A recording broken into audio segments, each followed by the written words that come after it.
Okay, so today, in this video, this is going to be an overall review of triangles. We're not going to cover everything in triangles, but this would be a review for those of you who need to retake the right triangles unit. I'm going to kind of cover a lot of information here that you're going to need to know. All right, but we're going to kind of take a step back and just kind of remember a few things about triangles that'll lead us up to what we want to get to eventually. All right, basic idea of a triangle is that we have 3 points A, B, and C. In order for this to be a triangle, the shortest distance between A and B is a straight line. If first I go up to point C and then go to point B, that AC plus CB must be greater than AB, right? If that distance to go to C and then go down to B is greater than AB, I will have created a triangle.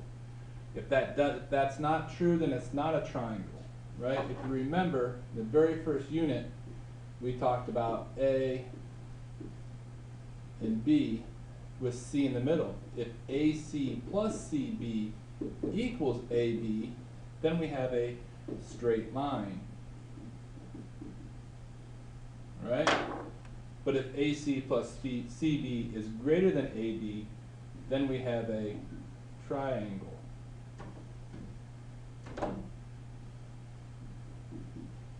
Right?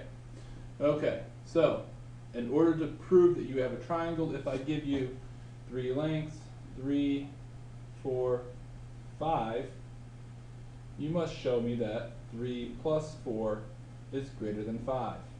Since 7 is greater than 5, then yes, it is a triangle. Okay, so first, before we even talk about triangles, you have to make sure that it is a triangle. Okay? Now, let's go back to another basic property of triangles, right? Is that they have 3 angles. And that the angles of a triangle, let's call this one 60, call this one 50, and this one 70. Now this triangle is not drawn to scale, but if those were the 3 angles, I would have a triangle, and I know that because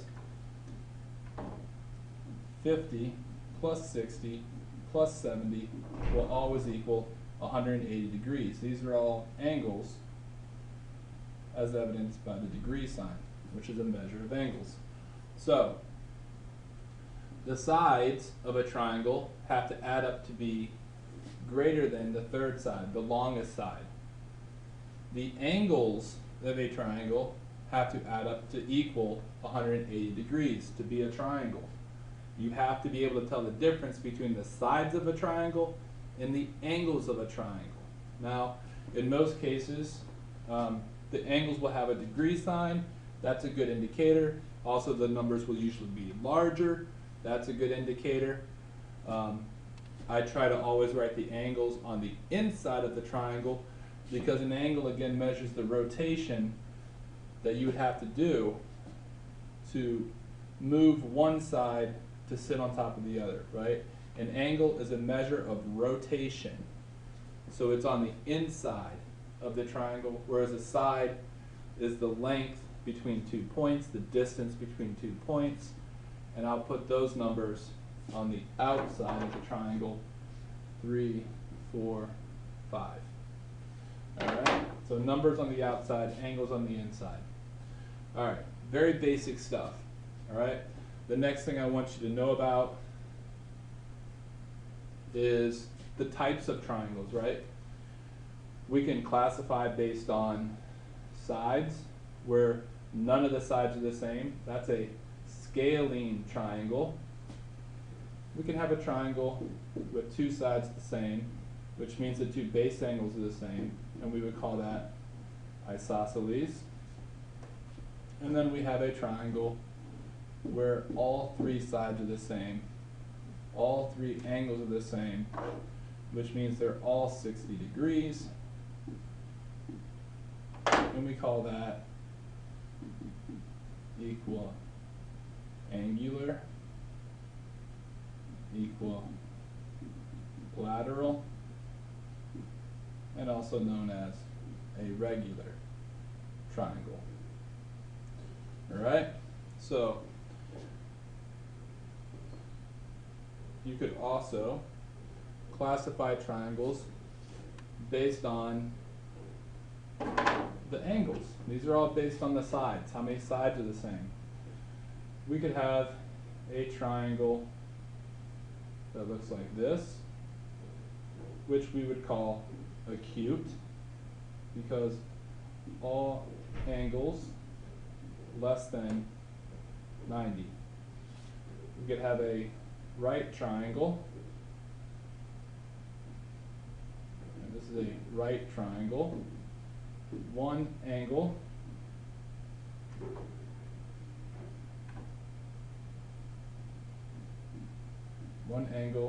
less than, I guess I need to write that out, I don't want to confuse you here. One angle less, or not less than, this would be one angle equal to 90 degrees. And we could also have an obtuse triangle, right? An obtuse triangle has one angle that is greater than 90 degrees. Okay, so your three classifications on the sides: scalene, isosceles, and we would call this equilateral. If we were basing it on sides, it would be equilateral. It's also an equal angular, it's also regular, but if we were calling it on sides, it would be equilateral. Based on angles, we have acute, we have right, and we have obtuse. Okay? So, this unit focuses mostly on right triangles.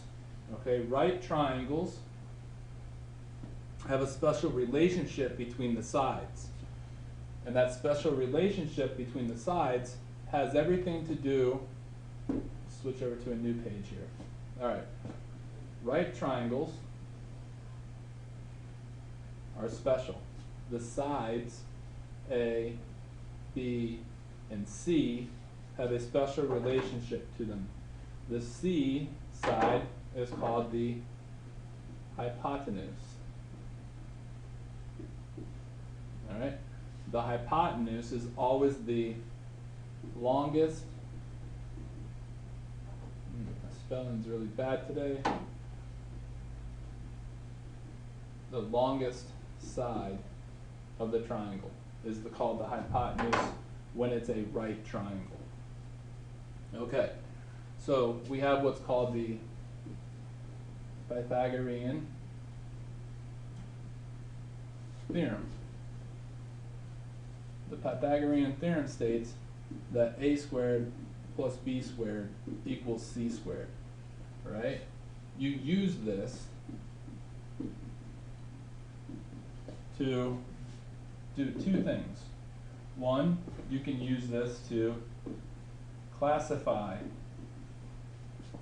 a triangle as acute, right, or obtuse. Right? That's one way you could use this. The second thing you could do with this is to use it to find a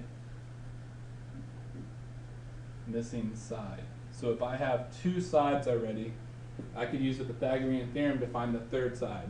Doesn't matter which one is missing. You still set it up the same way, right? A squared plus b squared equals c squared. Plug in whatever two sides you have. That leaves you with one variable. You can then solve that, right? So how do you classify it? Well, right triangles are a squared plus b squared equals c squared. But if a squared plus b squared is greater than c squared, well then your c squared is too small, right? C squared is too small, so then we call it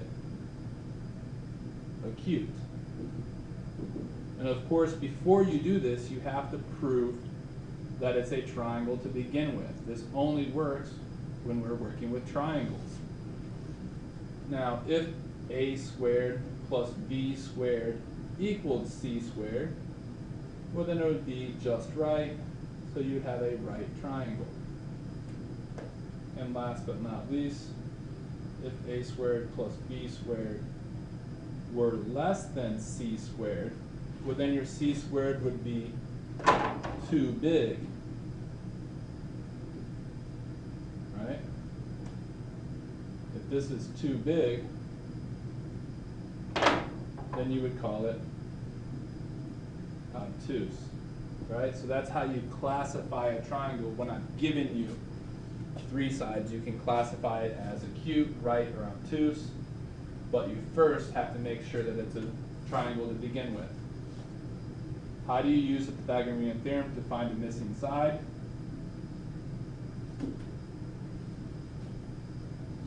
Well, if I give you a triangle, and I tell you it's a right triangle, and I say this is 3, this is 4, find x, you would do 3 squared plus 4 squared equals 5 squared. Oh, step ahead of myself, equals x squared. So 9 plus 16 equals x squared, 25 equals x squared. Then you take the square root of both sides, and you get x equals 5. All right? What else? If I have another triangle here, we'll say this side is 5, and this side is x, and this is 13. Well, then you would say 5 squared plus x squared equals 13 squared. See, the one that's by itself is always opposite of the hypotenuse. 25 plus x squared equals 169. Subtract 25 on both sides and you get 144. Take the square root on both sides and x will equal 12. Again, if you're not finding the hypotenuse, your answer should always be less than the hypotenuse. So if you get a number that's bigger than the hypotenuse, then you probably set up the problem wrong, and you need to go back and examine how you set it up and how you solved it. But that's the Pythagorean theorem. You have to be able to do that, right? There's a couple things that might come up. Let's say I have a right triangle. There's my hypotenuse. Let's say this side is 3 square root of 2, and this one is 4 square root of 5. What's the missing side? Well, you have to be able to do 3 square root of 2 squared plus parentheses 4 square root of 5 squared. Those parentheses are very important, especially if you're going to use a calculator to calculate this, because if you don't use the parentheses correctly, you're going to end up telling the calculator only to square the number under the radical and then multiply it by the number in front, and it's going to be wrong. So you want to make sure that you're putting these numbers in parentheses to ensure that you get the correct answer, which would be 18, and 16 times 5 would be 80 equals x squared. So that gives me 98 equals x squared. Taking the square root of 98, well, that's 49 times 2, so 49, 2, so the square root of 49 is 7. You end up with 7 root 2 equals x. And there's your final answer. All right, that number does not, the square root of 98, if it was something else, it may not break down. But if you can simplify it, you do need to check to simplify. All right, so sometimes you get these answers like this that you have to work in. Being able to work with radicals is a very important skill. All right, so that's the Pythagorean theorem. All right. Now the next thing I want to talk about are special right triangles. There are two special right triangles. The first special right triangle is called a 45, 45, 90. Now, if the angles are the same, that means these sides here have to also be the same, right? So if this is x, then this is x. And if I do the Pythagorean theorem, I get x root 2. So you have a basic ratio, right? You can do the Pythagorean theorem with this, right? Let's say I have a right triangle, and this is 5 and 5. Well, if I don't know this, I can call it x and say 5 squared plus 5 squared equals x squared. So 25 plus 25 equals x squared. Well, that's 50 equals x squared. So, well, 50, isn't that 25 plus 25, isn't that 25 times 2? So that gives me 5 root 2 equals x. All right? Well, what if it's a 45, 45, 90, and all you know is that this side is 10? Well, these sides are the same, so I'll call them x and x. And if that's the case, you can do Pythagorean theorem. X squared plus x squared equals 10 squared. Or 2x squared equals 100. Divide both sides by 2, and you get x squared equals 50. Right? Take the square root of both sides, and you get x equals 5 root 2. So again, right, and then this one up here, 5 root 2. All right? Just so happened I picked numbers, right, to get that. So if you're not comfortable with using these ratios to multiply by root 2 or to go from the hypotenuse divide by root 2, just set it up and use the Pythagorean theorem. There's special right triangles, but the Pythagorean theorem will work for them as well. And you still get the radical answer. You still get the exact answer. Whereas if you were to use trig, you wouldn't get the exact answer. You would get a decimal, which is not what we're looking for. All right, so that's special right triangle, 45, 45, 90. There's also the special right triangle, which is a 30, 60, 90. Let me make this just a little bigger here so we can see this a little better. All right, so 60, 30. Okay. So I want you to realize that a 30, 60, 90 is half of a 60, 60, 90. So let's call the short side x. Well, if these are mirror images of each other and it's been cut in half, this is also x and this is 2x. Right? So understanding that relationship, that the 30-degree side, the shortest side, is always half of the longest side. Your hypotenuse is twice as long of one of your sides. It's a 30, 60, 90. And you can do Pythagorean theorem with it. And you would get x root 3. That's your basic 30, 60, 90 triangle.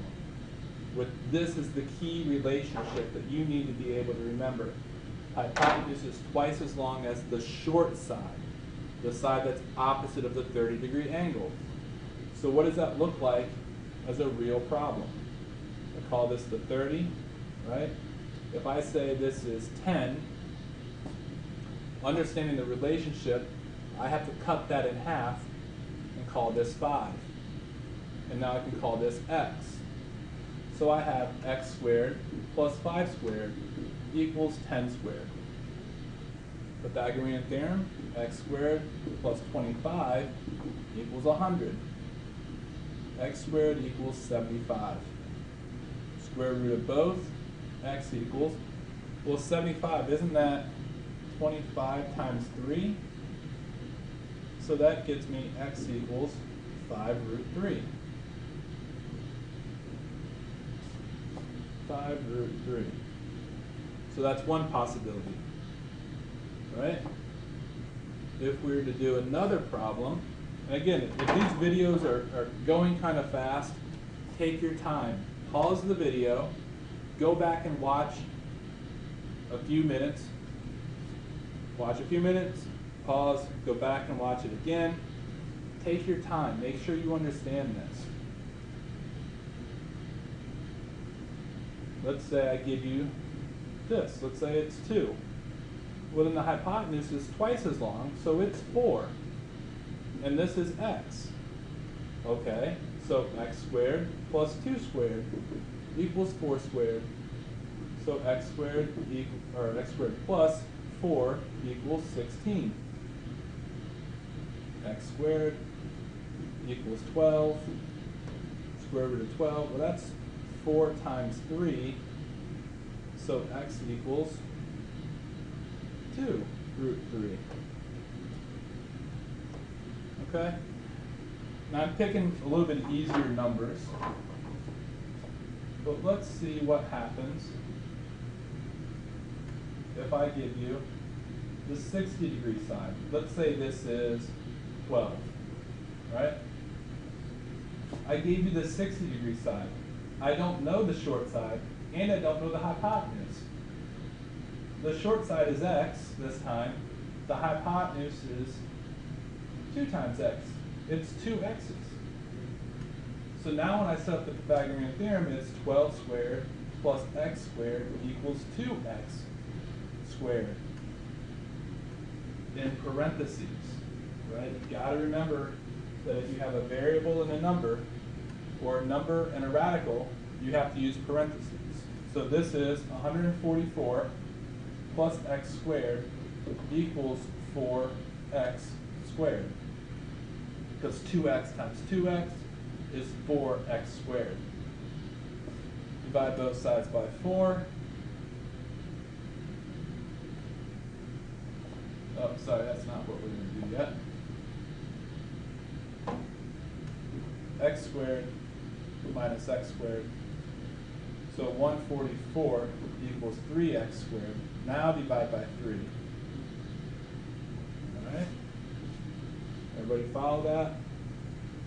144 plus x squared equals 4x squared. Get your x squareds together on the same side. Then divide by your coefficient 3. And 3 goes into 144. 48 times equals x squared. Divide them both by 48, or take the square root of both sides. And I know this is 16 times 3. So I get 4 root 3 equals x. So now that I know that this is 4 root 3, I can multiply it by 2 and get 8 root 3. And now I've solved the special right triangles. So I know a lot of people had trouble with special right triangles because they had trouble memorizing the ratios. But if you can memorize that a 45, 45, 90 has 2 sides that are the same, if you can memorize that the 30, 60, 90, the short side is x, the hypotenuse is twice as long, then you can just set it up and do Pythagorean theorem and use algebra. But hopefully this is a nice example. You see all the different possibilities of where the missing piece is and how you set up the Pythagorean theorem. It's just a lot of algebra that you can avoid the algebra if you can memorize the properties. But that's kind of up to you, whichever you feel is better for you. Last thing we're going to talk about, the last thing that's on the test, was trigonometry. Okay? Trigonometry is a special relationship between all the right triangles depending on the angles, right? We talked about similar triangles and how you can dilate them and make them larger or smaller, all right? But the angles will have to remain the same, because remember, similar triangles have all congruent angles, but the sides always have the same ratio as each other, right? The sides of similar triangles, right? If I call this 2, let's do a special right with a Pythagorean theorem. Not a special right, but Pythagorean theorem right triangle. 3, 4, 5. Right? If I do a right triangle that's 6, 8, 10, based on side theorem, these two triangles are similar to each other because they're in the same proportion. 3 over 6 equals 4 over 8, which equals 5 over 10. So side, the triangles are similar. They have side similarity. Okay? So that means that this angle x is the same as this angle x. This angle y is the same as this angle y. So, if I was to find, but that the trigonometry requires that you label the sides as hypotenuse, adjacent, and opposite. Right? So if I was to find, there's SOHCAHTOA, so there's sine of the angle is equal to O over H. There is cosine of the angle, which is A over H, which stands for opposite over hypotenuse, adjacent over hypotenuse, and there's tangent, which is opposite over adjacent. Those are your three trig functions that you need to memorize. So based on what I have here, right, if I was to find the sine function for this triangle, the small one, we'll call it triangle 1, triangle 2, okay? If I was to find that, then I would say the sine of x equals 4 over 5. And if I was to find the sine function for triangle 2, I would say the sine of x equals 8 over 10, because this would be my opposite, hypotenuse, adjacent, if I'm talking about angle x. So is the sine of x equal 4 over 5 the same as the sine of x over 8 over 10? They are. Because these triangles are the same, x and both of these are the same. So you see, it doesn't matter if the triangle has been dilated, if it's been made bigger or made smaller. The angle, every angle here, will always have the same ratio, no matter how big the triangle is or how small it is. For every angle x, there will always be in the same ratio. All right? So, how do I solve this? If I'm finding an angle, I would have to use the inverse. So I would bring sine over to the other side, and I would type it into my calculator. Inverse of sine of 4 over 5 equals x. So in this case, x equals. Okay, so you type this into your calculator, and you get 53.1 degrees. Now remember, make sure in your calculator you set your mode to degree mode, because your calculator on the SOL will be reset. It will not be in degree mode, so it'll give you a different answer. It'll give you in radians, which we don't want. We want degrees. So you have to change your calculator. Now, this is the same thing. I would say x equals the inverse sine of 8 over 10. And if I type that into the calculator, I get x equals 53.1. The same thing, which I already knew. Okay, so being able to label the triangle correctly from O, A, H, you have to be able to do that. And the H is the hypotenuse. It's always the hypotenuse, never changes. The O and the A are opposite and adjacent, okay? Now, trigonometry can be very useful if I'm trying to find an angle of a right triangle, like we just saw, or if I'm trying to find a side, and they give me an angle. Let's say this is 26 degrees, and I say this is 3. Well, I could call this x, and I can call this y. Well, let me actually change this so I can show you a couple different setups. So let's say this is 3 and this is y. Okay? Again, this triangle is not drawn to scale. But if I wanted to find x, if I have an angle here of 26 degrees, this is my hypotenuse, this is my adjacent, this is my opposite. So let's find x first. My trig functions. Sine of the angle equals O over H. Cosine of the angle equals A over H. and the tangent of the angle equals O over A. So x is my hypotenuse, 3 is my adjacent, so I'm going to pick cosine. So cosine of 26 is equal to 3 over x. My variable is in the denominator. What we're doing here is just cross multiplying. So I get x times cosine of 26 equals 3. Divide by cosine of 26 on both sides, and you get x equals 3 divided by cosine of 26. And that process you'll do every single time your variable is in the denominator. So I just switched the positions. I always just move the x over, put the cosine in the denominator, and then just type that into your calculator. 3 divided by cosine 26. And now we find out that x is equal to 3.34.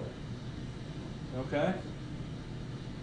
So now we know this is 3.34. If I was to find y, right? Y is my opposite side, and I know my adjacent side, so that would be tangent. Tangent of 26, every triangle that has an angle of 26, every right triangle with an angle of 26, the opposite side divided by the adjacent side, so y over 3 will equal the ratio that if I type in tangent of 26, I get 0.4877, bunch of numbers, equals y over 3. Multiply both sides by y, so 3 times tangent of 26 equals y. So just type in 3 times tangent 26, and you get y is equal to 1.46. 1.46. And those are my two missing sides, right? By using trigonometry, I was able to find both sides of my right triangle. So you're telling me that 1.46 squared plus 3 squared should equal 3.34 squared. Now, based on the fact that we rounded, we may be off by a decimal place or so, but if you type that in your calculator, 1.46 squared, you get 2.13. And 3 squared is 9, and 3.34 squared gives you 11.15. So we're off a little bit, 11.13, 11.15, but again, they're approximate because we rounded. But you see, you should get very, very close using Pythagorean Theorem. And that's why we always want you to use the numbers that we give you, not the numbers that you find. Because if I found 3.34 and then I used that in my trigonometry, I would end up getting an answer slightly off because I rounded. The more decimal places you take your answer to, the more accurate your answer will be. But again, those are the 3 types of problems you'll need for trigonometry, right? The 3 types of problem is like sine of x equals, 4 over 5. You could have the sine